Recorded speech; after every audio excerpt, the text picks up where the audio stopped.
जय सिया राम। मैं आचार्य राजेश श्री राम जन्मभूमि अयोध्या से प्रिय दर्शकों प्रस्तुत हूं आप सबके समक्ष जून महीने का राशिफल लेकर के। और आज नंबर है सिंह राशि के जातकों के लिए।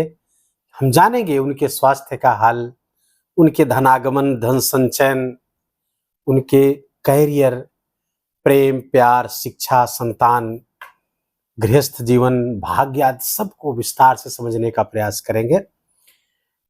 वीडियो बहुत लंबा नहीं करेंगे, 15-16 मिनट तक इसको समाप्त करने का प्रयास करेंगे। तो बड़े ध्यान से पूरी बात सुनिएगा। सिंह राशि के जातकों के लिए पहले मैं बता दूं कि ये वीडियो आपके चंद्र राशि पर आधारित है। यदि आपकी लग्न कुंडली में चंद्रमा 5 नंबर की राशि पर विराजमान है तो आपकी सिंह राशि हुई। यदि आपको अपनी चंद्र राशि नहीं पता, आपकी कुंडली नहीं है, तो आप अपने प्रचलित नाम के आधार पर भी इस वीडियो को देखकर लाभ उठा सकते हैं। आइए प्रारंभ करें। थोड़ा सरसरी निगाह से देख लें कि इस जून महीने में ग्रहों ने आपके लिए क्या फील्डिंग सजाई हुई है।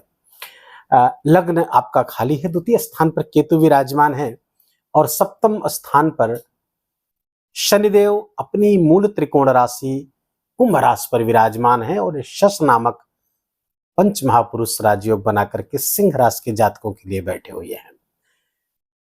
अष्टम स्थान पर राहु विराजमान है। अच्छा गोचर नहीं राहु का, मीन का। लेकिन आपके भाग्य स्थान पर मंगल विराजमान है, जो 1 जून से आपके भाग्य स्थान पे अर्थात मेष राशि पे अपनी मूल त्रिकोण राशि मेष राशि पर विराजमान हो जाएंगे। मंगल बहुत अच्छा है, महासौभाग्यशाली योग बना करके आए हुए हैं और लगभग 42 दिन का ये गोचर है और 1 जून से लेकर के ये 12 जुलाई तक यहाँ विराजमान रहेंगे। बहुत उत्तम परिणाम आपको मिलने वाला है। आपके दसम स्थान पर सूर्य, शुक्र, गुरु और बुध का चतुष्ग्रही योग बना हुआ है आपके कर्म क्षेत्र पे दसम स्थान पे, जहां शुक्र मालव्य पंच महापुरुष राजयोग बना रहे। अब आप यहाँ पर ध्यान देने वाली बात है कि 5 महापुरुष राजयोगों में से सिंह राशि के जातकों के लिए 2 बन चुके हैं। शश पंच महापुरुष राजयोग, यहाँ मालव्य पंच महापुरुष राजयोग। जबरदस्त ये महीना सिंह राशि के जातकों के लिए होने वाला है। शुक्र यहाँ पर 12 जुलाई तक ही विराजमान रहेंगे, 14 जुलाई तक, 12 जून तक विराजमान रहेंगे। 12 जून से 7 जुलाई तक फिर ये मिथुन राशि पर गोचर करने लगेंगे। तो 12 जून तक यहाँ पर विराजमान रहेंगे। 12 जून के बाद आपके एकादश स्थान पर शुक्र गोचर कर जाएंगे। यहाँ पर 12 जून या 14 जून तक बुध यहाँ पर रहेंगे, तो 12 जून तक तो लक्ष्मी नारायण योग बना रहेगा। शुक्र और गुरु यहाँ पर लंबे समय तक विराजमान रहने वाले हैं, 14 मई 2025 तक। तो देवगुरु बृहस्पति 1 मई को ये विराजमान आपके दसम स्थान पर हो गए हैं। अभी तक आपके भाग्य स्थान पर गोचर कर रहे थे। गोचर तो अच्छा था लेकिन निरंतर शनि की दृष्टि में थे, तो ये अच्छा फल नहीं दे पाए, लेकिन अब शनि की दृष्टि से मुक्त हो चुके हैं। मंगल की इस गोचर का एक चीज मैं बता दूं कि शनि की तीसरी दृष्टि मंगल पर पड़ रही है, जो एक संघर्ष को दिखा रही है, आपस में शनि मंगल के टकराव को दिखा रही है। उस पर हम चर्चा करेंगे जब इसके फलादेश पर आ रहे हैं। सूर्य यहाँ पर विराजमान रहेंगे 15 जून तक। 15 जून के बाद 16 जुलाई तक विराजमान रहेंगे आपके तृतीय स्थान, आपके एकादश स्थान पर। वहां पर शुक्र बुध की चर्चा हो चुकी थी। ये रही ग्रहों की स्थिति। इनका परिणाम क्या होगा? परिणाम बहुत शानदार होने वाला है। कुछ एक मामलों में बहुत सावधानियां भी बरतनी है, सबकी चर्चा करेंगे। सिंह राशि के जातकों का पहले हम स्वास्थ्य जानेंगे, उनका हेल्थ कैसे रहने वाला है। तो हेल्थ तो ओवरऑल अच्छा रहने वाला है। अच्छा, हेल्थ को ही हम पहले क्यों प्रायोरिटी देते, सबसे पहले हेल्थ की ही बात करते हैं। तो पहली बात ये जान लीजिए कि स्वास्थ्य है तो सब है, और स्वास्थ्य नहीं है तो कुछ भी नहीं। सब कुछ होते हुए भी कुछ नहीं है। शरीर माध्यम खलु धर्म साधनम, तंदुरुस्ती 1000 नियामत कहा गया है। तो आइए, तो अगर स्वास्थ्य की बात करें सिंह राशि के जातकों के, तो स्वास्थ्य में कहीं कोई प्रॉब्लम ऐसी होती हुई नहीं आ रही। लेकिन अष्टम स्थान पर राहु ये थोड़ा सा परेशान करता रहेगा। पेट संबंधी विकार आपको देते रहेंगे। पेट और पेट के नीचे के अंगों में समस्याएं होती रहेंगी। फलतः ऐसे सिंह राशि के जातक जिनको पाइल्स आदि की समस्या है वो बहुत सावधान रहें। जिनको कॉन्स्टिपेशन की समस्या है, वायु विकार की समस्या है, वो थोड़ा सा पेट का अपने ख्याल रखेंगे और वाहन आदि चलाते समय थोड़ी सावधानी रखेंगे। बाकी और कहीं कोई समस्या नहीं है। स्वास्थ्य को लेकर के। अब आते हैं हम धनागमन पर। सोर्स ऑफ इनकम क्या होगी, कितनी होगी, जरा देखिए। आपके सोर्स ऑफ इनकम के स्वामी कौन हुए? बुध। और बुध 14 जून तक आपके दशम विराजमान है। तो 14 जून तक बुध यहां विराजमान है, तो इसका मतलब यह है कि आपका सोर्स ऑफ इनकम सिंह राशि के जातकों के लिए जो सरकारी क्षेत्र से जुड़े हुए हैं या सरकारी क्षेत्रों में जुड़कर कोई ठेके का काम करते हैं, कोई कॉन्ट्रैक्ट बेसिस पे कोई काम करते हैं, उन सब के लिए बहुत अच्छा। उसके बाद जब बुध 14 जून के बाद अपने ही घर पर एकादश स्थान पर विराजमान हो जाएंगे तो ये और भी अच्छा हो जाएगा। अच्छा, सूर्य के साथ इसमें गतियां होंगी। 14 जून को बुध पहुंचेंगे एकादश स्थान अपने घर पे, जबरदस्त ये गोचर होगा।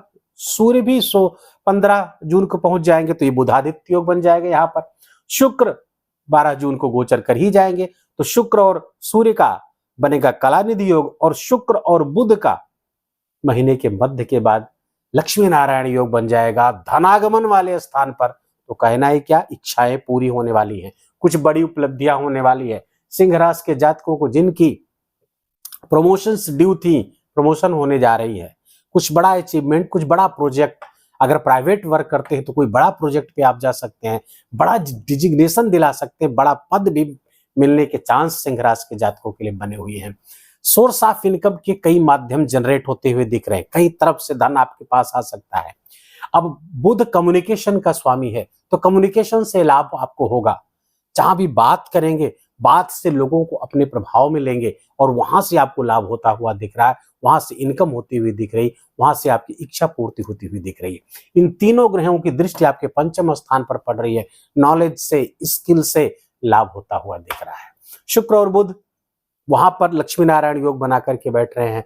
इसका मतलब है जो सोशल मीडिया पे काम करते हैं, यूट्यूबर हैं, इंस्टाग्राम पे, फेसबुक पे रील्स बनाते, इन सब के लिए ये कालखंड सिंह राशि के जातक यदि आप हैं तो आपके लिए बहुत ही फायदेमंद है। सोर्स ऑफ इनकम बहुत अच्छी बनी हुई है और इच्छा पूर्ति करने वाली सोर्स ऑफ इनकम है। आपकी इच्छाएं पूर्ति होंगी, आपके धनागमन इस तरह का होगा जिससे आपकी इच्छाएं पूरी होती हुई दिख रही है।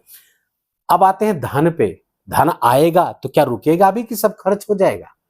धन, अब देखिए कितनी खूबसूरत बात है सिंह राशि के जातकों के लिए कि आपके धनागमन के स्वामी भी बुध है, लाभेश भी बुध है और धनेश भी बुध है। और धनेश जब इनकम के स्थान पर, लाभ स्थान पर बैठता है तो बड़ा लक्ष्मी योग बनता हुआ है और स्वयं लक्ष्मी नारायण योग बना हुआ भी। तो धनागमन इस महीने पर्याप्त होता हुआ दिख रहा है। धनागमन के साथ साथ धन संचयन भी खूब होता हुआ दिख रहा है। बैंक बैलेंस बढ़ेगा, निश्चित रूप से बढ़ेगा, कहीं कोई दो राय नहीं है, बशर्ते आपको अपना एफर्ट जारी रखना है। और मंगल यहां पर बैठ करके आपके पराक्रम स्थान को देखेंगे तो पुरुषार्थ भी बढ़ाएंगे। मंगल यहां पर बैठे तृतीय स्थान पर या तृतीय स्थान पर उनकी दृष्टि पड़े तो पराक्रम पुरुषार्थ को बढ़ा देते हैं। स्वयं पराक्रम के कारक है मंगल, उनकी दृष्टि पड़ेगी, अपने घर से दृष्टि पड़ेगी तो फलता पराक्रम आपका बढ़ने वाला है। तो कोई चिंता की बात नहीं, धनागमन, धन संचयन, पराक्रम, पुरुषार्थ सब कुछ बढ़ाते हुए दिख रहे हैं।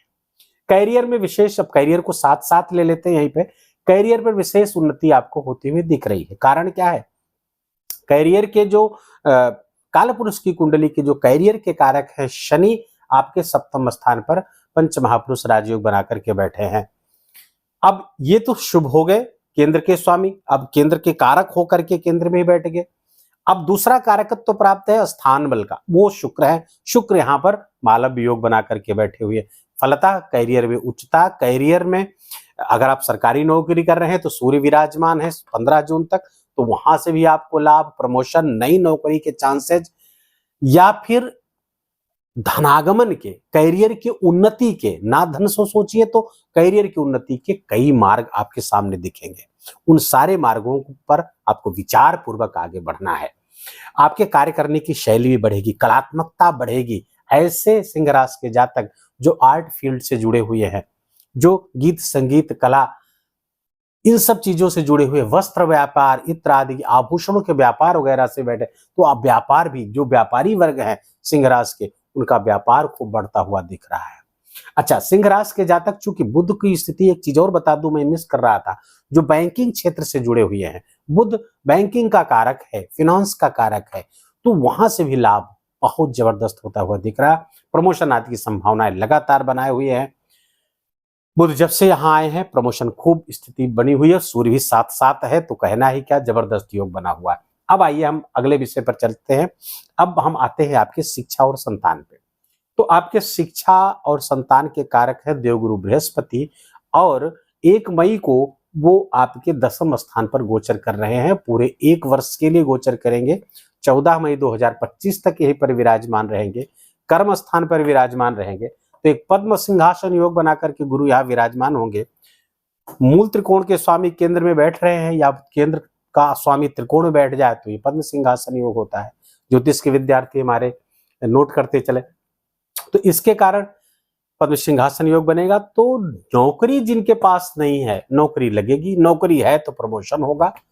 ज्ञान से, अपने शिक्षा, क्योंकि ये ज्ञान का कारक है, तो ज्ञान से, स्किल से, नॉलेज से आपकी उन्नति, आपके करियर की उन्नति पूरे वर्ष कराएंगे, केवल जून की नहीं, पूरे वर्ष कराएंगे। स्टार्टिंग अभी से शुरू होगी और बड़े बड़ी उपलब्धियां इस वर्ष आपको प्राप्त होने जा रही है। तो सिंह राशि के जातक कमर कस ले, पुरुषार्थ करने के लिए कमर कस ले।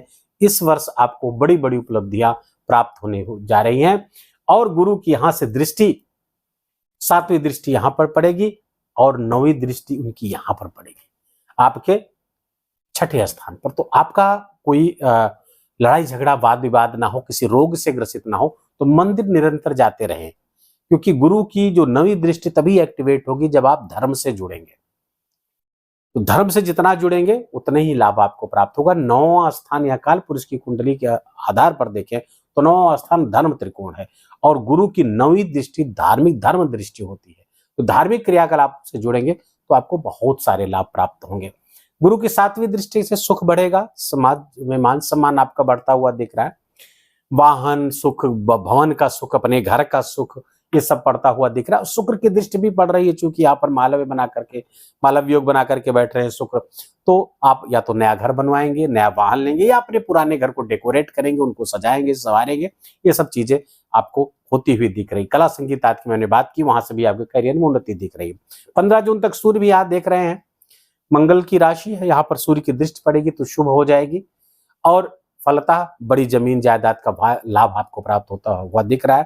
प्रॉपर्टी डीलिंग से जुड़े हुए हैं, सरकारी क्षेत्रों से जुड़ करके कोई कॉन्ट्रैक्ट काम करते, वहां से लाभ, प्रॉपर्टी डीलिंग, रियल एस्टेट आदि से लाभ, माइनिंग्स वगैरह से भी आपको लाभ, ईंट भट्टे वगैरह से लाभ, ये सब यहाँ से लाभ कराते हुए आपको इस पूरे जून महीने प्राप्त होगा। ये सूर्य जब आपके 15 जून के बाद एकादश स्थान पर पहुंचेंगे तो लग्नेश का एकादश स्थान पर बैठना भी एक शुभ योग होता है। अपने पराक्रम पुरुषार्थ से धनार्जन, धन का इनकम करवाते ही करवाते हैं। और 2 योग जबरदस्त पहले से बने हुए, सूर्य जाकर के उन योगों को और बढ़ा देंगे और बूस्ट अप करेंगे। तो फलतः धन आगमन, धन संचयन, करियर की उन्नति, शिक्षा, संतान। अब यहाँ पर 15 जून के बाद सिंह राशि के ऐसी मारी माताएं बहनें जो प्रेग्नेंट है, और प्रेगनेंसी थोड़ा अभी 2-4 महीने की है, तो बहुत सावधान रहने की आवश्यकता है, क्योंकि सूर्य की दृष्टि थोड़ा सा यहाँ हानि कराती है। इसके लिए उपाय क्या करते नहीं आप, उसको यही बता दे रहा हूं कि गायत्री मंत्र का लेखन निरंतर करती रहें आप। निरंतर गायत्री मंत्र का लेखन, गायत्री मंत्र, अखिल विश्व गायत्री परिवार की संस्थाएं सब जगह हैं, वहां से आप गायत्री मंत्र की पुस्तिका मंगा लें और लाल पेन से निरंतर लिखती रहें। 24 पंक्तियां सुबह, 24 बार दोपहर में, 24 बार शाम को, ऐसे करती रहेंगी। आप बिल्कुल बेफिक्र रहिए, आपकी संतान बिल्कुल, ये बहुत बड़े सुरक्षा कवच का काम करता है। तो आपकी संतान सुरक्षित रहेगी, तेजस्वी होगी, निरोगी होगी, इसमें कोई चिंता की बात नहीं है।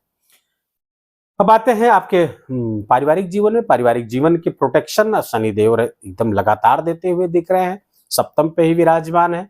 आपसी प्रेम प्यार बढ़ता हुआ दिख रहा है। थोड़ा सा डिफरेंस ऑफ ओपिनियन बीच बीच में होता रहेगा, लेकिन प्रेम प्यार में कहीं कोई कमी होती हुई दिख रही है, एक दूसरे से के प्रति बढ़ेगा। लेकिन राहु की पहले मैंने बात बताई आपको, यहाँ से थोड़ा सा एक्सीडेंट आदि की संभावनाएं बन रही हैं। आप ससुराल पक्ष से बहुत अच्छा संबंध बनाकर रखिए। कोई इलेक्ट्रॉनिक सामान ससुराल पक्ष से इस दौरान न लीजिएगा जब तक राहु यहाँ पर विराजमान है। केतु आपके एकादश द्वितीय स्थान पर बैठे हुए हैं। थोड़ी महत्वाकांक्षा आपकी बढ़ेगी कि हमारा बैंक बैलेंस बढ़ना चाहिए, हमारा डिपॉजिट मनी बढ़ना चाहिए, तो अच्छा ही करेंगे। केतु द्वितीय स्थान पर, कहीं कोई चिंता की बात नहीं है। अब भाग्य आपका मैंने परम भाग्यशाली योग बनाया, लेकिन यहाँ पर शनि की दृष्टि थोड़ा सा मंगल पर है, तो आपको शनि चूंकि संघर्ष किस बात का होगा, टकराव किस बात का होगा। मंगल आपका जल्दी रिजल्ट चाहता है, तुरंत रिजल्ट चाहिए, तुरंत भाग्य हमारा भाग्योदय हो जाए। शनि थोड़ा सा उस पर नियंत्रण लगाएगा, नहीं धीरे धीरे। शनि कहते धीरे धीरे रे मना धीरे से सब होए, तो थोड़ा धैर्य बना के रखिएगा, कहीं कोई चिंता की बात नहीं है। अपनी मूल त्रिकोण राशि पे है, मंगल थोड़ा सा यहाँ स्ट्रांग पोजीशन में है। तो कुल मिलाकर के ये कुंडली रही, सारे पक्ष हमने लगभग छू लिए हैं। व्यापार व्यवसाय खूब बढ़ता हुआ दिख रहा है और लगातार पीछे से आ रहा है। सिंह राशि के जाते थोड़ा सा पिछले 1-1.5 महीने से स्टक हुआ दिख रहा था, रुका हुआ दिख रहा था, लेकिन अब और तेजी से आगे बढ़ेगा आपका, उसकी चिंता करने की बात नहीं। उपाय के तौर पर इस महीने कोई खास उपाय करने की आपको आवश्यकता नहीं। अलग से जो उपाय करते आ रहे हैं, हनुमान चालीसा का पाठ, सूर्य भगवान को अर्घ्य, गायत्री मंत्र का जप, आदित्य हृदय स्तोत्र का पाठ, जो सामान्य उपाय मैं बताता आता हूँ वही आपको करते रहना। थोड़ा सा एक ध्यान रखिए कि जो मोर का पंख है उसे अपनी जेब में रखे रहेंगे, एक्सीडेंट आदि से बचे रहेंगे।